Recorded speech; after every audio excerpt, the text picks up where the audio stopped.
programa Câmara em Debate está de volta, trazendo mais uma discussão relevante e ocorrida aqui na Câmara de Vereadores e que vai chegar até você de forma mais detalhada aqui na tarde, noite, manhã de hoje, a hora que você assistir o programa Câmara em Debate. Estamos recebendo mais uma vez o vereador Valmir Gomes, o doutor Valmir Gomes, que é do PT, a poetisa, escritora e compositora Fátima Maia.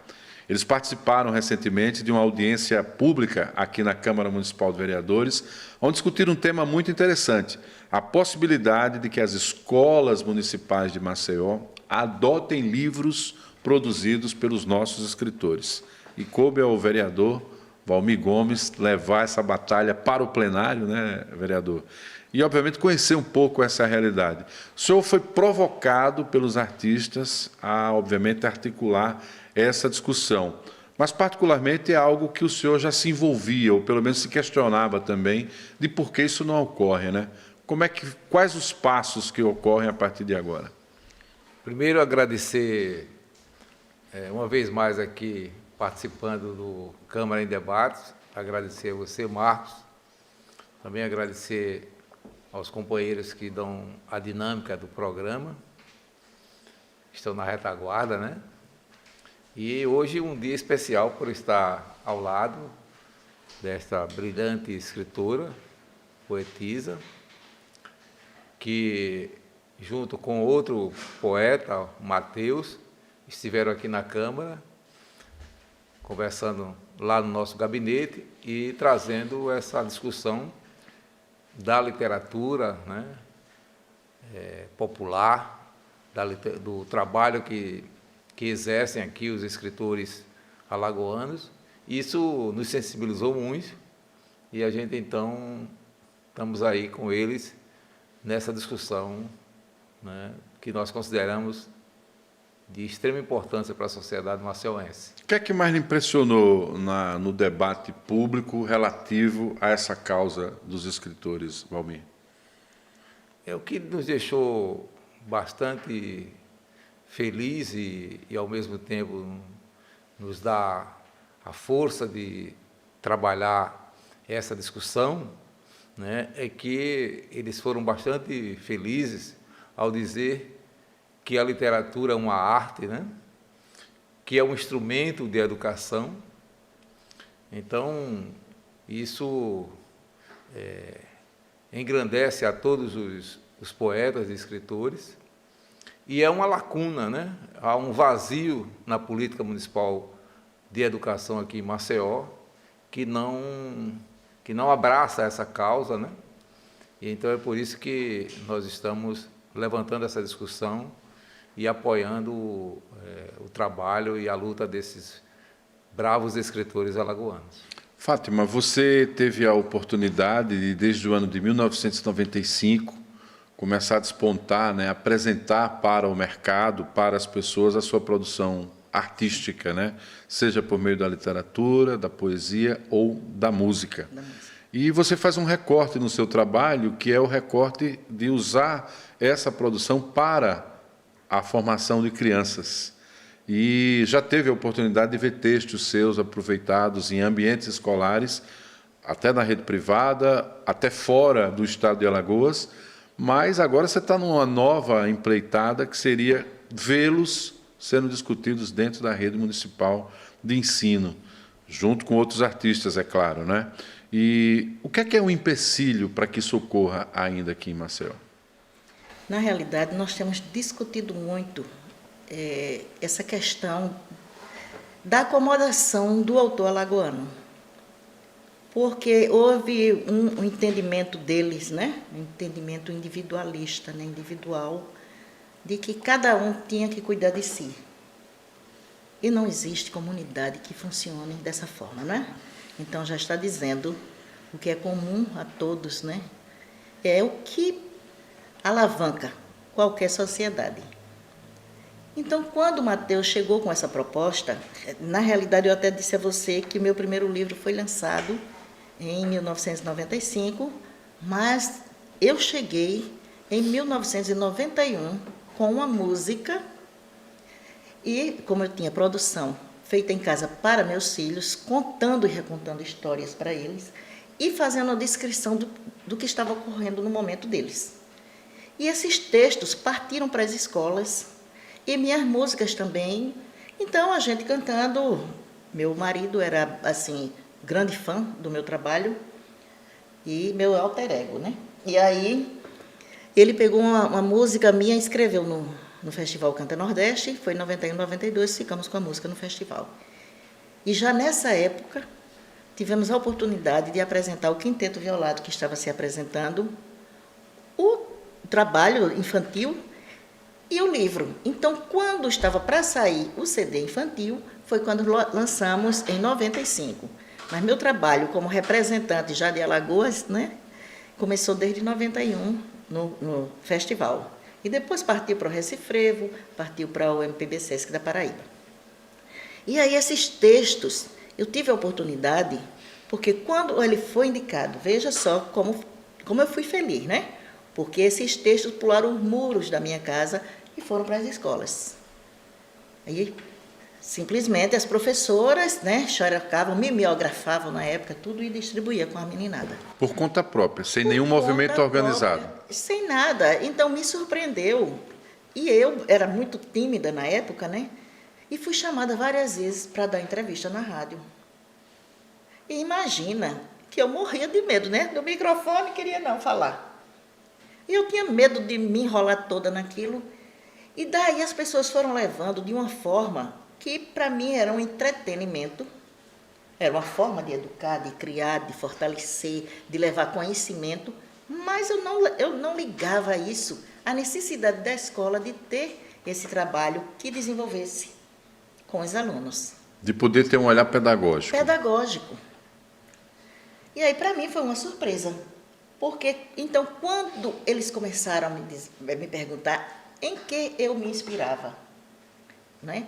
Eu queria um autor de referência, mas eu posso dizer que eu venho de uma família que ele tem todo um referencial cultural, que sempre gostou de música, sempre vimos rádio e discos quando apareceram, né? As vitrolas, né? E a televisão também, que era aqueles festivais. Sabe, a primeira música que eu me encantei foi com Jair Rodrigues. Jair Rodrigues, prepare o seu coração para as coisas que eu vou cantar. Imagina, eu fiquei radiante, eu muito pequena, porque isso foi da década de 60, né? Eu sou de 57, então eu era pequena, já me encantei com a música. Então a música foi muito forte na minha casa, a dança também, e a literatura de um modo geral. Sabe que tudo que nossos pais nos educavam, né? Meu pai e minha mãe, eles nos educavam com contos, com exemplos bíblicos, com a literatura popular. Sabe aquilo dele chegar para a gente e dar um exemplo, que a gente viajava naquela história e tinha vontade de repetir aquela história de uma forma positiva, como eles passavam para a gente. Para você ver como a oralidade é uma coisa como é maravilhosa, né? Então, a gente poder escrever essa história e ver os contadores de história contar nossas histórias, os professores na sala de aula contar a história, a criança se espelhar, porque a gente incentiva ela também a escrever e colocar no papel aquilo ali que ela está vivenciando, e ela faz de uma forma tão simples e tão emotiva para a gente que eu acho que houve justamente essa troca, esse entendimento, né? Porque eu vinha com a linguagem do infantil para transmitir para o infantil. As brincadeiras de rua que a gente fazia, qual era a história que não tinha uma música? Qual era a brincadeira de rua que não tinha uma música? Então, para mim, a literatura e a música, elas são muito. Sabe, até a forma, quando você faz uma leitura, até a voz, ela contribui de uma forma que é encantadora, não é? Tem uma melodia. Para mim, a leitura tem uma melodia. Já vai fazendo isso. E, no caso, quem lhe deu retorno sobre a expectativa do que acontecia na sala de aula foram essas professoras? Essas professoras. De que tinha uma resposta por parte dos alunos, é isso? Porque Uma resposta, no caso, com aprendizado, né? E aí elas perguntavam se tinha mais, o que era que tinha, e eu fui passando os textos. E aí a coisa vai tomando, né? Vai se multiplicando. Então, muito mais que uma questão de formação acadêmica, foi a própria experiência, né, empírica, né, que fez... Empírica. Pois é, eu vinha desse trabalho empírico, que já era da observação, que vinha lá atrás, né? E aí, só quando eu cheguei na faculdade, que eu conheci o nosso grande... Nós falamos agora, que era um estudioso, né, da infância, das fases da infância, né, do Piaget. Mas eu fiquei tão encantada, aí eu dizia, mas já existia, como é que eu não conhecia? E aquela observação que ele teve, né, de mostrar as fases, que vão, né, se repetindo aquelas fases, eu fui observando, empiricamente, né? E aí depois eu tive certeza de que eu precisava embasar isso teoricamente, realmente. Por isso que eu tinha medo da rádio, viu? Eu tinha medo da televisão, tinha medo aqui do microfone, de fazerem uma pergunta e eu ser considerada uma leiga, né? Ficar no vazio, né? Valmir, você vê que, de fato, quando a gente fala de arte, né, e esse poder transformador dela, ela consegue pegar a criança num processo que é o processo que ela mais precisa de criatividade, que é o de formação para compreender as coisas, né? E hoje, ao que se sabe, tudo isso segue uma métrica, né, um rito, que é um rito nacional, fruto de pesquisas também, não podemos descartar isso, mas que não leva muito em consideração o regionalismo, né? Não leva muito em consideração, talvez, o olhar que poderia ser aquele mais próximo da realidade do próprio estudante, né? Como já falou o próprio Paulo Freire, né? E, a partir do que foi discutido e apresentado pelos artistas, existe espaço legal para que isso possa ocorrer, que essa produção chegue nas escolas, ou vocês vão construir isso junto com a Secretaria Municipal de Educação, tentar esse espaço? Como é que vocês vão? Foi do diálogo com o conjunto de escritores e poetas aqui da capital e do estado também, tem alguns que não são do município de Maceió, que a gente trabalhou um projeto de lei que nasceu, né, da inter-relação entre o parlamentar e os poetas. Proposto inicialmente pelo Matheus, né? Pelo Matheus, Matheus, que é um projeto que está aqui na Câmara, está passando nas comissões. Formalizado já. Já está formalizado. Estabelece diretrizes para a implantação do Programa Municipal de Literatura Popular nas escolas. Então, esse projeto está tramitando na casa. Nós consideramos que terá um trânsito proveitoso, porque deve estar agora na Comissão de Educação da Câmara, e temos a certeza que nós vamos aprovar, né, no sentido de que possamos criar as condições para a implementação da literatura e da escrita construída por esses poetas e poetisas, e no sentido de engrandecer e melhorar o aprendizado. Isso brota também o nosso carinho e a nossa compreensão e a afeição que surge com a cultura, é porque na medicina a gente precisa muito da cultura, né? A cultura é um instrumento também, né, de melhoria das condições de vida, né, na esfera psicológica, né? Quanto a cultura, ela proporciona a recuperação dos agravos da saúde, principalmente das crianças. A gente vê isso nas clínicas pediátricas que utilizam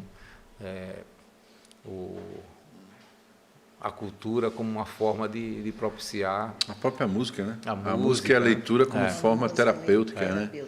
Isso é importante. Isso foi interessante porque um outra vertente da discussão é que os poetas e poetisas e escritores, eles reclamam muito da falta de incentivo e de oportunidade para a própria produção. Para a produção, né? Para publicar os seus livros, né? Então, nesse caldo de cultura, né, nesse terreno fértil, que eles propiciam, a gente trabalhou um projeto que, inclusive, já está aprovado, né?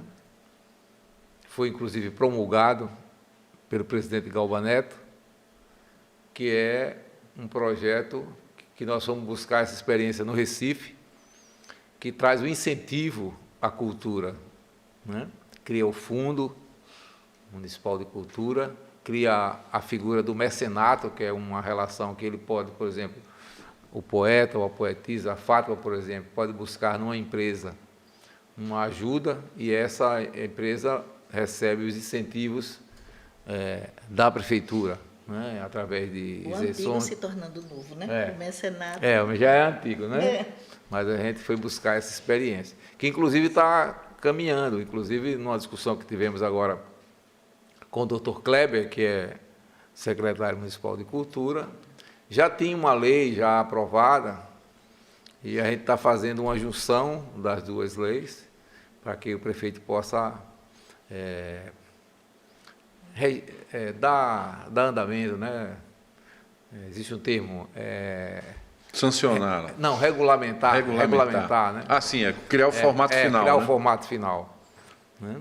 E nós aprovamos também aqui, eu tinha dito na audiência, e tinha dito já para o Matheus e para a Fátima, que nós aprovamos a lei do patrocínio, né?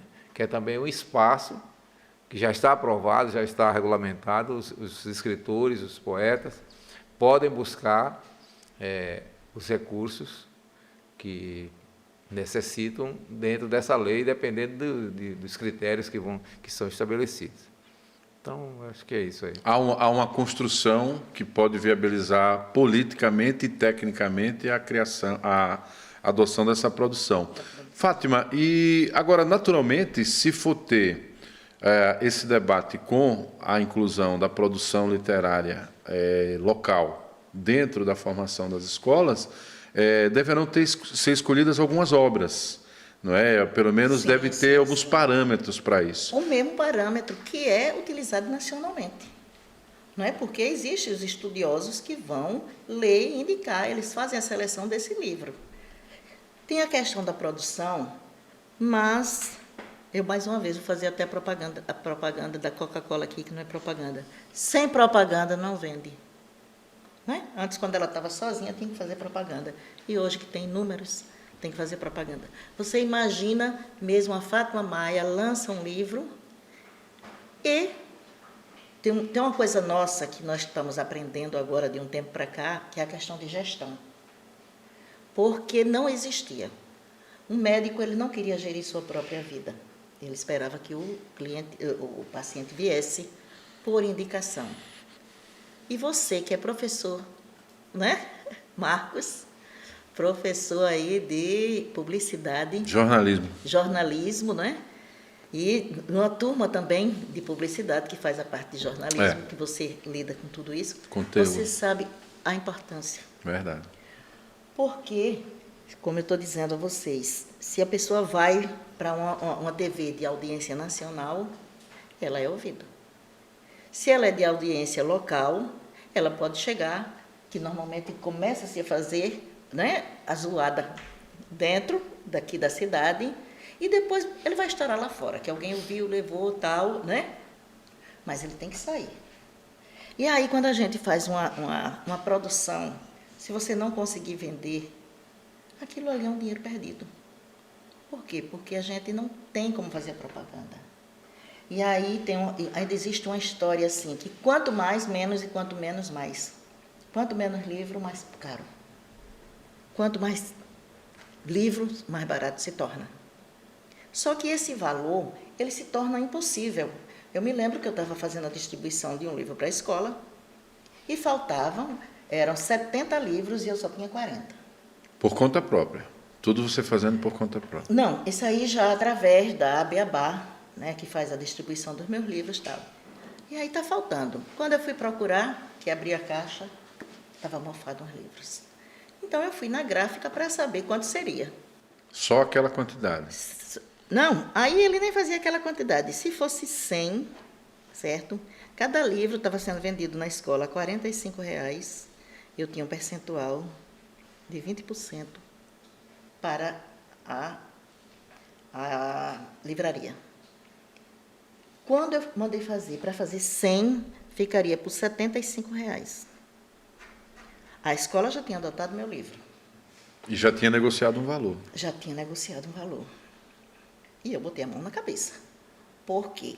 Para eu chegar e comprar um livro que fosse num valor, digamos, quando eu tinha vendido, eu tinha feito ele por R$ 18. Por quê? Porque eu fiz mais de 1.000 exemplares. Então, dava para chegar isso aí. Mas 100 era 75. Pela graça de Deus, eu encontrei uma caixa de livro que estava bom. Se não, como era que eu ia fazer? Ia ter que arcar com essa... Eu tinha que arcar com isso aí. Por isso que a gente diz, quando vai fazer um número menor, sai muito mais caro. E quanto mais as gráficas de fora, o autor, ele está respaldado por uma editora que faz uma distribuição enorme de livros, essa quantidade de livros vai diminuindo.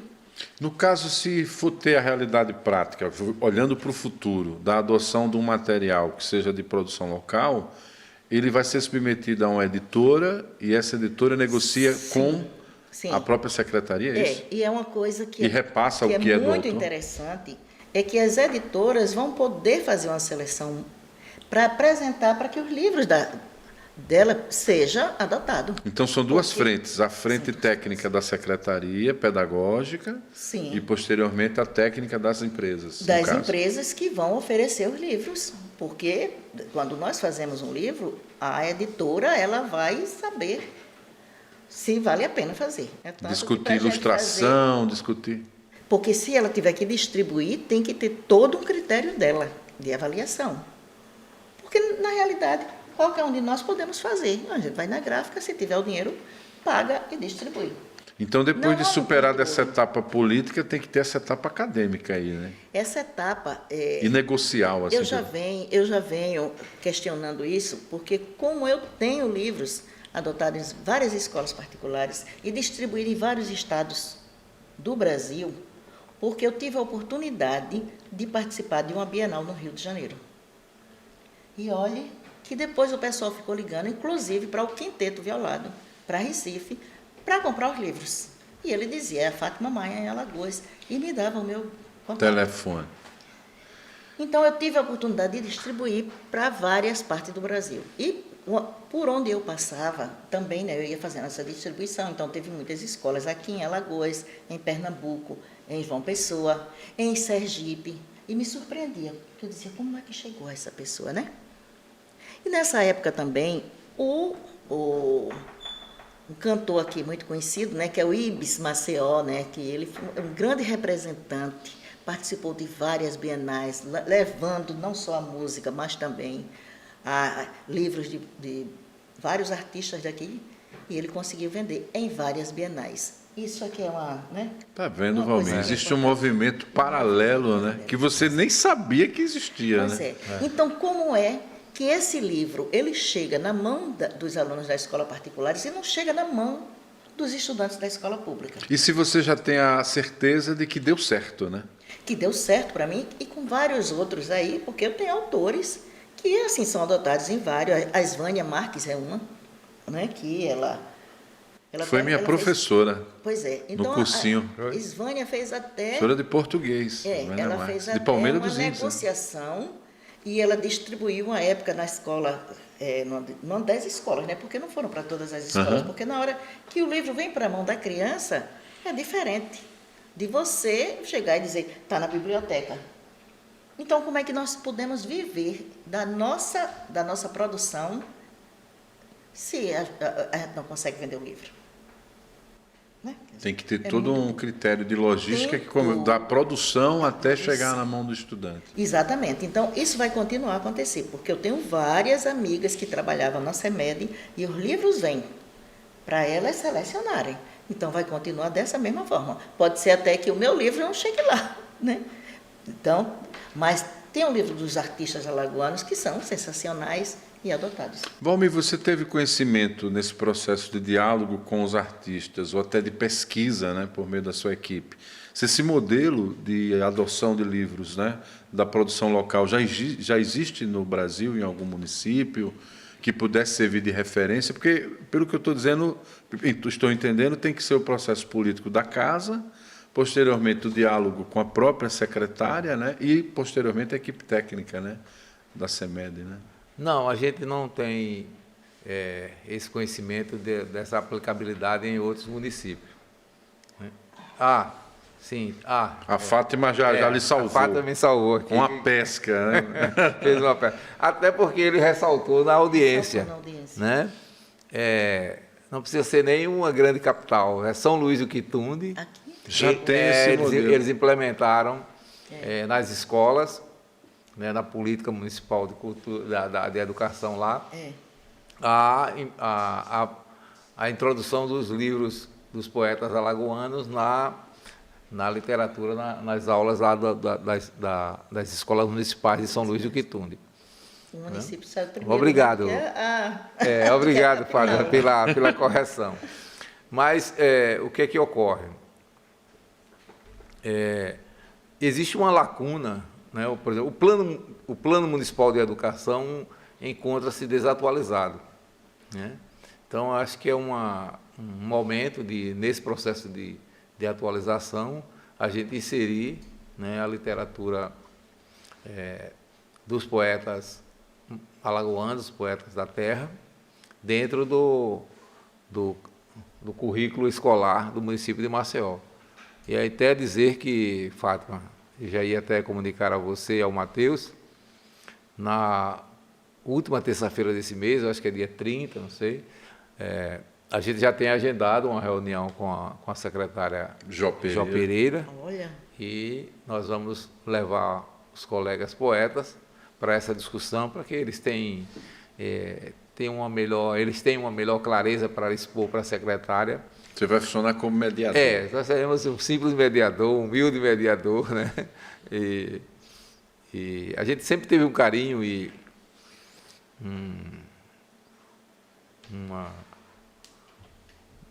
uma participação na questão da educação, já quando fomos presidente do Centro Acadêmico de Medicina. Olha aí, tá vendo? Da professor Sebastião da Hora, lá na Medicina. A gente, inclusive, trouxe, no show de arrecadar fundos para o Congresso dos Estudantes de Medicina, o Quinteto Violado. Foi? Que ano foi isso? Acho que 79, nessa faixa. Foi o ano que eu cheguei aqui. Um show belíssimo lá no ginásio do CEPA. Olha aí. E diante disso, nós, inclusive, outorgamos, não sei se é outorgar um título, né, uma comenda, né, Jorge de Lima, a um poeta da terra, que é o Oswaldo Epifânio de Fernão Velho. É um poeta que escreve muito, professor da rede municipal, e que a gente teve a felicidade de conceder esse título, essa comenda de Jorge de Lima ao Oswaldo. Então, o princípio que nos leva, Marcos, é de que, como parlamentar, a gente possa, né, receber todas as necessidades dos nossos munícipes, né, e a educação, a literatura particularmente, e essa, né, construção pulsante que é a literatura, ela possa chegar às nossas crianças, né? O que eu estou mais impressionado, né, e o tempo passa muito rápido, né, só tem 30 minutos, eu espero que a gente volte a conversar já com o que for a evolução, né, desse processo. A Fátima mais empolgada ainda, né, você fala em pulsante, é ela falando, né? E a luta que já venceu e já superou, e saber que é possível, né, que é o mais importante. Às vezes, quando se tem uma lei, né, não se sabe se ela vai pegar, se vai avançar, como é o processo, mas ela tem certeza de que é possível, e você está formatando esse caminho para que seja possível, e a gente quer que seja possível, para quem sabe, né, o estudante maceuense, o estudante alagoano, conhecer a sua própria história e não mais lidar com personagens tão distantes, né, da sua própria realidade. O Câmara em Debate gosta de fazer essas provocações, por isso que a gente quer agradecer a presença do vereador Valmir Gomes, que eu sei que não vai desistir, não só por ele, porque os artistas também não vão deixá-lo desistir, porque eu conheço a Fátima, ela não vai deixar. E agora ele tem o apoio do Matheus, que também não vai lhe deixar. Eles têm uma fortaleza. A quem também mando aqui o nosso reconhecimento, né, do seu esforço, da sua produção também. E quero agradecer a você que acompanha o Câmara em Debate. Compartilhe o link dessa entrevista para que mais pessoas conheçam essa realidade e possam comprar também essa luta, né, se engajar nessa luta, para que a literatura produzida em Maceió seja colocada em sala de aula. E você que acompanha o Câmara em Debate, nós nos encontraremos numa próxima oportunidade com esse e outros debates, sempre com qualidade, aqui da Câmara Municipal de Maceió. Até lá.